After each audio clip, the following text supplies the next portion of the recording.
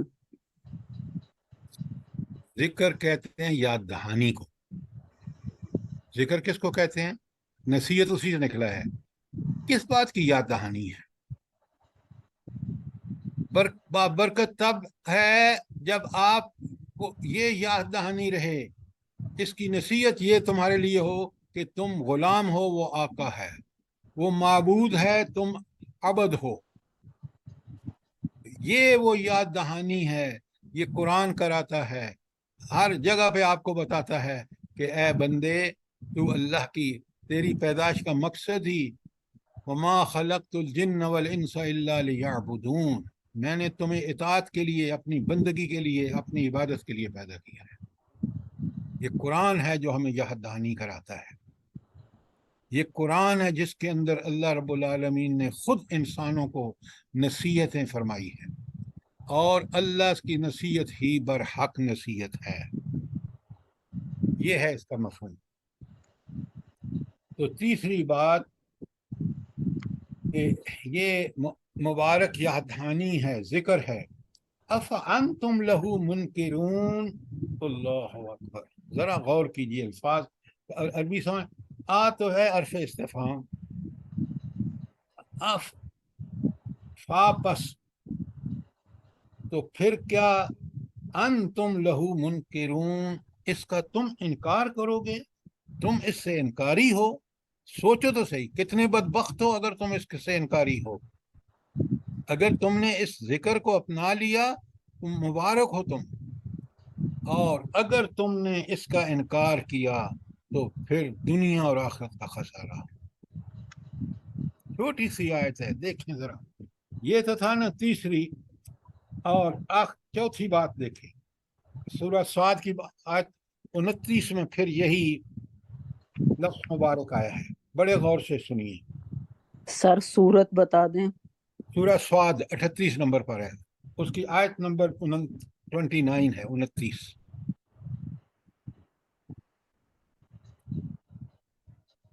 اللہ تعالیٰ فرماتے ہیں، بڑے غور سے سنیے، کتاب انزلناہ، یہ انزلناہ اتنا پیارا لفظ ہے نا۔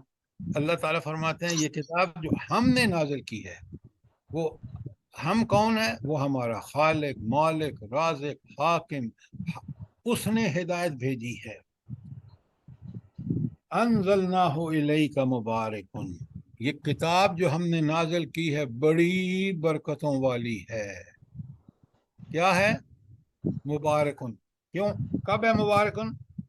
لیدبروا آیاتہ، اس کی آیات میں تدبر کرو، غور و فکر کرو، ان کو سمجھو، ان کو سمجھ کر اپنے حالات میں اس کا حل تلاش کرو۔ لیدبروا آیاتہ، تاکہ اس کی آیات پر آپ تدبر کریں، غور و فکر کریں۔ اچھا، اب ایک بات سمجھ لیجئے، تدبر ہے کیا؟ اب میں آپ کو اس کا معنی بتاتا ہوں، مفہوم۔ ایک ہوتا ہے غور و فکر کرنا، غور و فکر کے نتیجے میں کیا ملتی ہے آپ کو؟ اس بات کو پورا صاف ستھرا سمجھ جاتے ہیں، غور و فکر کے، اچھے غور و فکر کے نتیجے میں وہ بات ہمیں بالکل صاف صاف سمجھ آتی ہے۔ یہ تو ہے غور و فکر۔ تدبر اس سے آگے کی منزل ہے، وہ کیا ہے کہ غور و فکر کے نتیجے میں جو آپ نے سمجھ بوجھ حاصل کی ہے نا، اب اس کو سوچو کہ آج کے حالات میں اس کا کس طرح اطلاق ہوگا۔ آج جو ہمیں پریشانیاں، جو ہمیں مشکلات، جو گمراہیاں درپیش ہیں، اس کا حل قرآن نے کہاں کہاں کیسا کیسا جو ہے وہ حل پیش کیا ہے، وہی برحق ہے۔ یہ تدبر کرنے کے نتیجے میں آپ کو ملے گا۔ غور و فکر میں پورا مضمون آپ کو سمجھ آ جائے گا، اس ہر پہلو سے سمجھ لیں گے۔ اب وہ پہلو جس کی آپ کو ضرورت ہے کہ اس گمراہی میں ہم بصیرت قوم بحیثیت فرد مبتلا ہیں، تو اس کا حل قرآن سے نکالنا، یہ تدبر ہے۔ بات سمجھ آئیے آپ کو؟ جواب تو دیں۔ جی سر آگے۔ جی سر سر آ گئی ہے۔ تدبر میں آپ نے بتایا کہ آج کے حالات میں، یعنی کیا مطلب کہ ہم جیسے قرآن و سنت کے مطابق چلیں تو اس کا غور و فکر کرنا، کہ آج کل نہیں چل رہے؟ کیا بات کر رہے ہیں؟ یہ کیا بات ہے بھائی؟ آپ کو صاف سمجھ آتا ہے کہ ہم گمراہی میں ہیں، قرآن کا یہ حکم ہے، ہم گمراہیوں میں جا رہے ہیں۔ یہ غور و فکر نہیں ہے، یہ احساس ہے اس بات کا کہ ہم نہ حق رستے پہ چل رہے ہیں، گمراہی پہ چل رہے ہیں۔ غور و فکر آیات میں کہ آیت کا مضمون کیا ہے، جیسے ہم سمجھ رہے ہیں، پوری طرح کھول کھول کے سمجھ رہے ہیں، یہ غور و فکر ہے۔ پہلی بات سمجھ آئیے آپ کو کہ غور و فکر آیت کے معنی میں ہوگا، آیت کے مفہوم میں ہوگا۔ بات کلیئر ہے؟ جی جی سر۔ اچھا، اب اس کے آگے تدبر کیا ہے؟ جب دیکھیں نا ہمارے عقیدے میں گمراہی ہے، تو پھر ہمیں تدبر یہ کہتا ہے کہ قرآن تو کس قدر ابھی آپ نے پڑھا ہے کہ سارے انبیاء جو تھے وہ بھی اگر شرک جیسی حرکت کرتے ذرا بھی تو اللہ ان کے اعمال ضائع کر دیتا۔ تو اب مجھے تدبر کے نتیجے میں پتہ چلا کہ شرک تو انتہائی ہولناک اور خوفناک چیز ہے انجام کے اعتبار سے۔ اب میں نے کہا کہ مجھے اس سے بچنا ہے، میں نے اپنی زندگی کا جائزہ لینا شروع کیا، کہاں میں شرک کر رہا ہوں، اس کو میں نے چھوڑ دیا۔ تدبر یہ ہے کہ آپ اس کو اپلائی کریں قرآن و سنت کی روشنی میں اس ہدایت کو، اور غور و فکر یہ ہے کہ آیت کا مفہوم پوری طرح سمجھ جائے، ہر پہلو سے سمجھ جائے۔ بات کلیئر ہے؟ جی جی سر، جزاک اللہ۔ میں آپ کی مشکل کو سمجھتا ہوں، کیونکہ میں بھی اسی مشکل میں تھا جب قرآن کے لیے اللہ تعالیٰ نے سینہ نہیں کھولا، کہ ہم چیزوں کو بس ایسے آئی چلائی کر دیتے تھے۔ میں بھی آپ ہی کی طرح قرآن کا مفہوم کچھ ہوتا تھا اور ہم کچھ گھر کا سن لیا تھا اور اس کو ہم نے سمجھ لیا تھا، اور وہی ہمارے لیے آسان تھا کیونکہ ہم گمراہیوں میں مبتلا تھے۔ لیکن جب قرآن کو سمجھا تو پتہ چلا کہ نیکی، پاک صاف نیکی کیا ہے، گمراہی کیا ہے، شرک کیا ہے، توحید کیا ہے۔ تو پھر انسان کو یہ بات سمجھ لگتی ہے کہ میں نے کس طرح اس قرآن کے مطابق چلنا ہے اور ان تمام چیزوں کو چھوڑ دینا ہے جو اس کے خلاف ہیں۔ یہی اس کی برکتوں کا سبب بنتی ہے۔ اچھا، اب پہلی بات کیا تھی؟ لِيُدَبَّرُوا آیَاتِهِ، یہ تو ہم نے سمجھ لیا کہ اس کتاب کے نزول کا مقصد یہ تھا کہ آپ اس پہ غور و فکر کریں، تدبر کریں۔ اچھا، ایک اور بات جو ہے بڑے غور سے سمجھیے،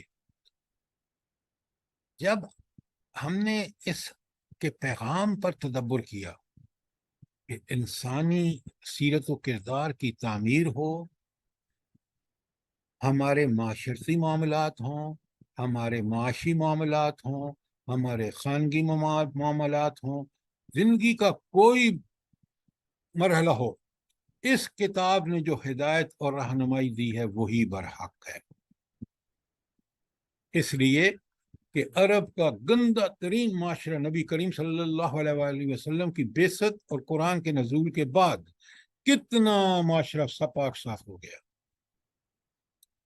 اور اگر ہم نے اس کو چھوڑا، یہ غور و فکر کا نتیجہ ہے۔ آج دیکھ لیں دنیا کس قدر اذیتوں میں، گمراہیوں میں گم ہو جائے گی۔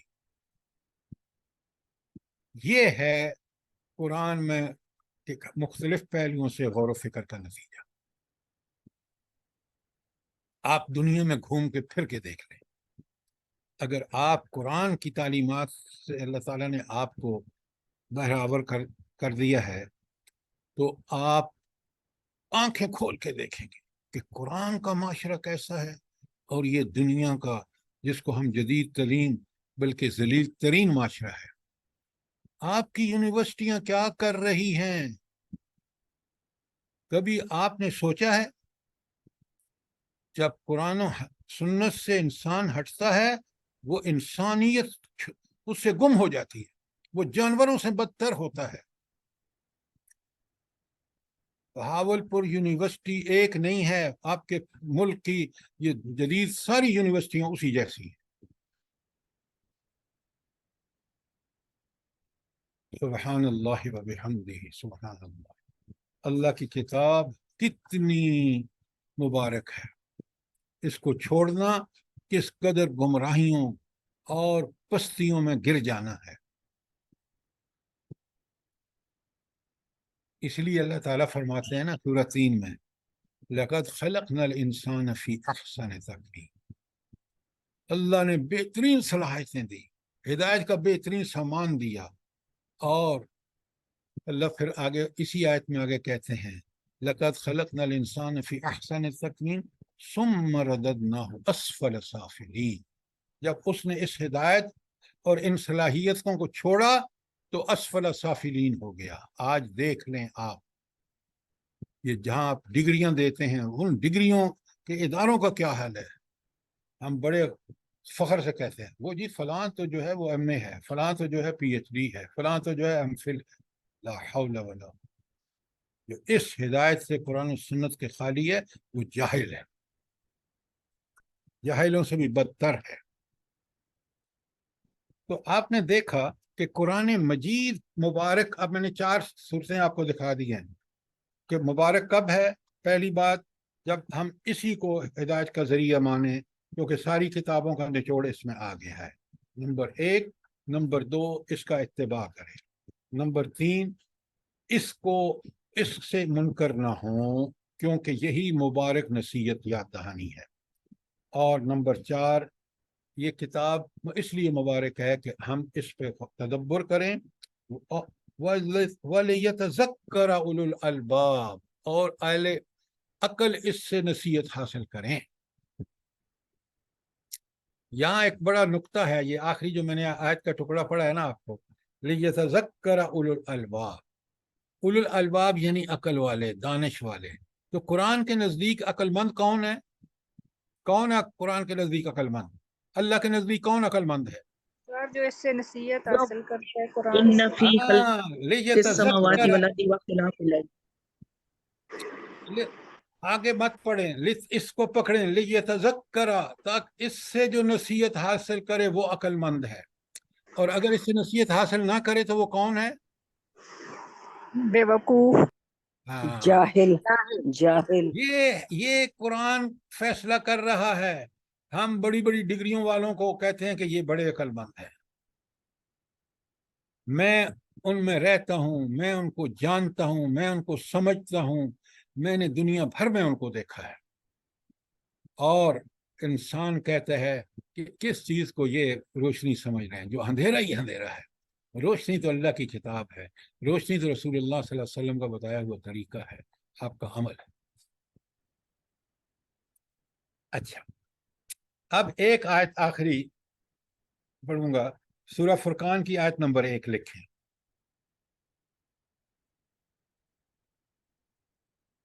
تبارک الذی، یا تو قرآن مبارک ہے لیکن اس سے بھی زیادہ مبارک کون ہے؟ سر آیت کون سی؟ سورہ فرقان کی آیت نمبر 1۔ اس سے زیادہ مبارک وہ ذات ہے جس نے قرآن نازل کیا۔ ونڈرفل، ونڈرفل، بہت اچھا کہا آپ نے کہ جس کا نازل کردہ یہ قرآن ہے وہ اور زیادہ بابرکت ہے۔ تبارک الذی، بہت برکتوں والی ہے وہ ذات۔ کیوں؟ نزل الفرقان علی عبدہ، اس کا ایک پہلو برکتوں کا یہ ہے کہ اس نے اپنے بندے محمد رسول اللہ صلی اللہ علیہ وسلم پر کتاب نازل کی۔ کیوں کتاب نازل کی؟ لِيَكُونَ لِلْعَالَمِينَ نَذِيرًا، تاکہ وہ پورے جہان والوں کو ڈرا دے، ان کو تنبیہ کر دے، ان کو وارننگ دے دے۔ اب اس قرآن پہ عمل کرو گے تو دنیا اور آخرت کی بھلائیاں تمہیں ملیں گی. اس قرآن کو چھوڑو گے تو تنبیہ یہ ہے کہ تم دنیا اور آخرت میں ذلیل ہو گئے. ذرا دیکھیں تو صحیح، ایک چھوٹی سی آیت میں. اچھا میں اب اس کو کنکلوڈ کرتا ہوں. مجھے یہ بتائیں، جتنی میں نے آپ کے قرآن کے مبارک ہونے پر قرآن میں آیاتیں تھیں ہم نے پڑھ لی، سمجھ لی.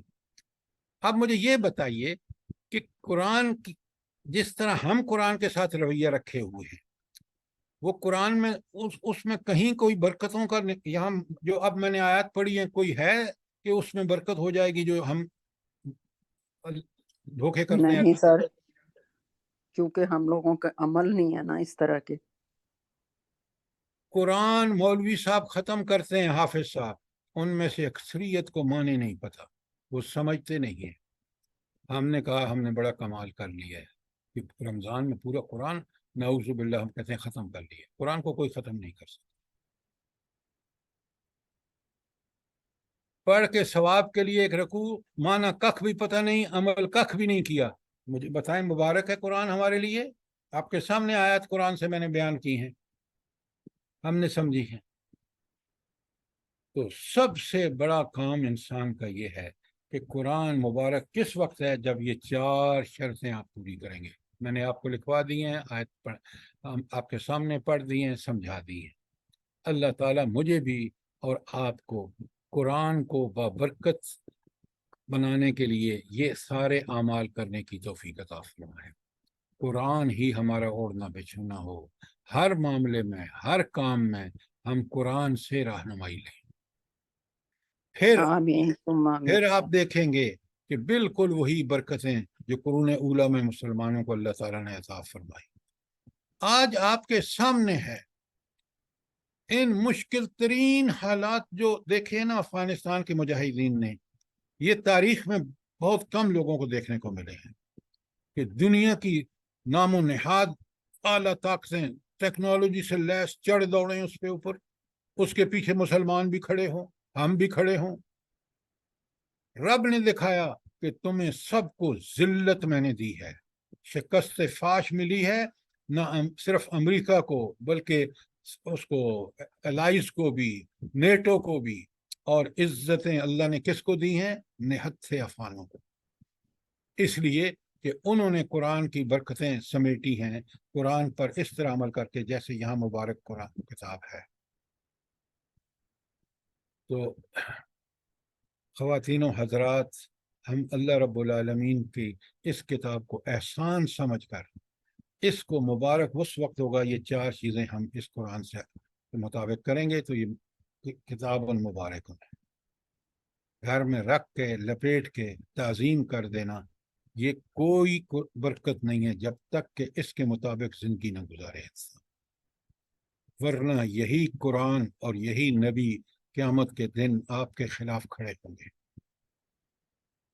اور وہ عدالت الہی میں دعویٰ کریں گے، یا قوم اتخذوا ھذا القرآن مہجورا.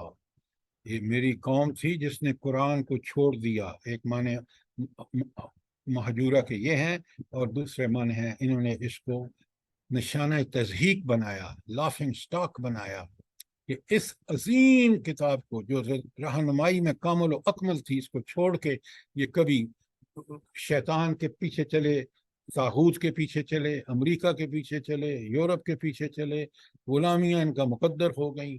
اور حالانکہ ان کے پاس یہ کتاب اور یہ نبی کریم صلی اللہ علیہ وسلم کی سنت اصلی اور اوریجنل حالت میں موجود تھے. اللہ تعالیٰ مجھے بھی اور آپ کو ان چیزوں پر عمل کرنے کی یہ برائے کرم یہ 4 آیات کہیں الگ سے لکھ لیجئے اور پھر ان کے دیکھیے کہ ہم ان کے مطابق اگر زندگی گزاریں گے تو مبارک کتاب یہ ہمارے لیے ہوگی. مبارک بھی اللہ کے کہنے پر کہ ساری برکتیں اللہ تعالیٰ ہمیں نصیب فرمائے گا. اللہ تعالیٰ سے ہم میں دعا گو ہوں کہ میں اور آپ سب قرآن کو اس مبارک لفظ کے تفسیر میں سمجھیں اور اس پر عمل کریں. سر یہ بینا یدیہ والی تنذرا ام القرآن، یہ اگلی آیت مکمل نہیں ابھی ہوئی 92. میں کل جب اس کا آپ نے دیکھا ہے میں روز خلاصہ بیان کر کے اور پھر میں آپ کو آگے چلتا ہوں تاکہ ان کا کنیکشن ہو جائے. آپ جو کہہ رہے ہیں نا کہ 92 جو ہے، ہاں، مصدق الذی بین یدیہ ہے. اچھا، یہ آپ کہہ رہے ہیں اس کو مکمل کر دیں. جی جی، وہ آپ نے آدھا آدھا مکمل کیا، آدھی نہیں نا آگے سے مکمل کی 92. تو مصدق الذی بین یدیہ کا تو میں پہلے بتا چکا ہوں. ہمارے سامنے کون سی کتابیں ہیں اس سے پہلے؟ تورات، انجیل یا دیگر اسلام جو کتابیں ہیں جو پریکٹس میں ہیں، وہ تورات یہودیوں کے لیے اور نزول قرآن کے وقت، اور عیسائیوں کے لیے انجیل تھی. یا انہوں نے کتاب تو سارے اللہ کی طرف تھی اور ساری انسانیت کی تھی، لیکن انہوں نے اس کو بانٹ لیا تھا. تو اس لیے اللہ تعالیٰ نے یہاں آخر میں کہا ہے کہ کتاب اس لیے مبارک ہے کہ یہ ان کی تصدیق کرتی ہے. بار بار میں نے آپ کو بتایا کہ قرآن کے اندر وہ ساری تعلیمات جو اس سے قبل کتابوں میں تھیں وہ اپنی مکمل شکل میں آ گئی ہیں. وہ کتابیں منسوخ ہو گئی ہیں، ان پر عمل نہیں ہوگا. اب عمل کے لیے، فہم کے لیے آخری کامل اور اکمل کتاب قرآن ہے. ٹھیک ہو گیا؟ جی سر، یہ جو جی آپ نے تدبر کا مطلب بتایا ہے نا، جی تو میرے ذہن میں یہ آ رہا ہے کہ یہ تدبر تو پھر اس طرح، یعنی کہ اب اس کو، اس علم کو حاصل کر کے پھر اس کو اپنی زندگی میں اپنے حالات کے مطابق اپلائی کرنے کا نام ہے نا تدبر. بالکل بالکل تو ٹھیک. تو سر یہ تو پھر ایک جرنی ہے، مطلب یہ تو ایک جرنی سٹارٹ ہو جاتی ہے انسان کی لائف میں، کیونکہ ہم اکیلے، یہ تو ایک فرد سے مطالبہ ہے نا، لیکن اس کے لیے تو پھر ہمیں بہت وسیع مطالعے کی ضرورت پڑ جاتی ہے، کیونکہ ہم نے پھر مفسرین کو دیکھنا ہوتا ہے، اسٹڈی کرنا ہوتا ہے، سنت کو پوری ہر طریقے سے اسٹڈی کرنا ہوتا ہے. یہ تو ایک بہت لمبا پروسیس ہوتا ہے. تو اس کا منیمم لیول کیا ہے سر؟ منیمم یعنی جو جس میں ہم سیف ہو جائیں، ڈاکٹر جیسے صاحبہ، دنیاوی. جی ڈاکٹر صاحبہ سر. میں آپ کا سوال سمجھ گیا. میں آپ کو بتاتا ہوں. جی جی سر. آج یہ مشکل اس لیے ہو رہا ہے کہ ہم صدیوں سے اس قرآن سے دور ہوتے ہوتے دور چلے گئے. اگر آج کوئی اسلامی حکومت قائم ہو جائے اور اس کا شعبہ تحقیق قرآن و سنت کی بیس پہ بن جائے. پاکستان میں بنی یہ یونیورسٹی جو آپ کی ہے اسلام آباد میں، اسلامی یونیورسٹی، مقصد اس کا یہ تھا کہ یہاں اسلام قرآن و سنت ہے. لیکن بدبختی دیکھیں کہ یہاں پھر اب آپ دیکھ رہے ہیں کہ وہ سارے کام ہو رہے ہیں دوسری یونیورسٹیوں میں ہو رہے ہیں، اور یہ اپنے مقصد سے ہٹ گئی. اگر واقعی کوئی اسلامی حکومت آئے نا تو آپ یقین مانیں وہ ایسے علماء کو جمع کر کے ریسرچ کرائے گی کہ آپ تک بالکل فائنل شیپ میں آپ جیسے انٹیلیجنٹ لوگوں کو چیز مل جائے گی. آپ کو اس لانگ جرنی جو آپ ذکر کر رہے ہیں بالکل ٹھیک کہہ رہے ہیں، اس سے گزرنا نہیں پڑے گا.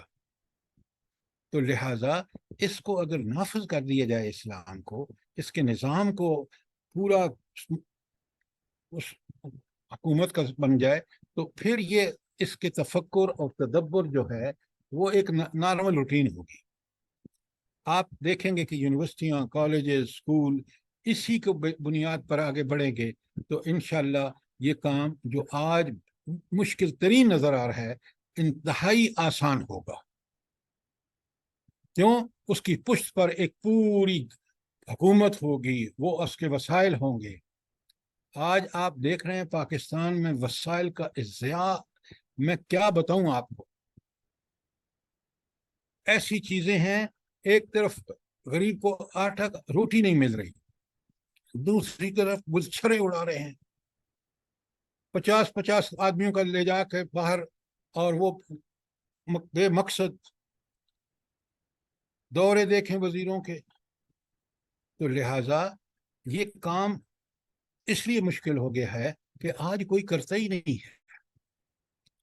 آپ یہ کہہ رہے ہیں نا، میں آپ کو یقین دلاتا ہوں جب ہمیں کوئی اسی طرح کی سوچ آتی ہے، اس پہ غور و فکر کرتے ہیں، تدبر کرتے ہیں، تو ہمیں نظر نہیں آتا کہ کس بندے کے پاس جائیں کہ اس سے ہم رہنمائی لیں. اس لیے کہ یہ کام تو چھوڑ دیا یونیورسٹیوں نے، اداروں نے، حکومتوں نے، وغیرہ وغیرہ.